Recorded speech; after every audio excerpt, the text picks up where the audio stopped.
I went for a 10-minute walk. Everyone says I disappeared for 7 years. I pass the same creepy cornfield every day, but today, something was horribly wrong. I heard laughing, a little girl's laugh. I stopped and looked into the corn. 2 bright green eyes stared right back at me. The girl couldn't have been older than 7, red hair in braids. I figured she was one of Arturo's grandkids. She smiled wide. "Catch me," she said, and ran into the corn. Her giggles slowly faded.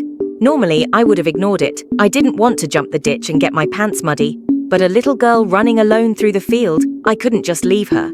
So I jumped the ditch. My knees would hate me in the morning, and entered the cornfield. I followed her laughter, pushing through the stalks. Dry leaves cut my face and dust slammed into my eyes.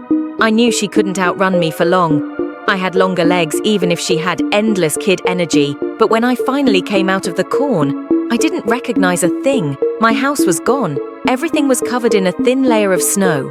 I turned around, but the corn had vanished. In its place stood tall, frozen pine trees. The air was freezing.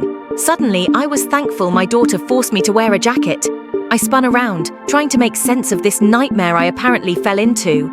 And then I saw her again, perched on a branch. She smiled. "If you catch me, I'll show you the way out." That's how the chase began. Tree branches hurt way more than corn. The needles sliced my skin like knives. Every time I got lost, I heard her laugh. She was enjoying this. I wasn't. I lost count of how many times the world changed. One minute I was in a meadow, next a desert in a sandstorm. Sometimes I was back in the cornfield screaming for Arturo to help me, but he never came. And she wasn't always a little girl. Sometimes she was a teenager with a gap-toothed smile. Sometimes she was a gorgeous woman in her 20s with fire-red hair. Sometimes she was a bent old hag who still managed to outrun me while limping. Her name changed constantly. Clara, Lolita, Daria, Isabella, Esperanza.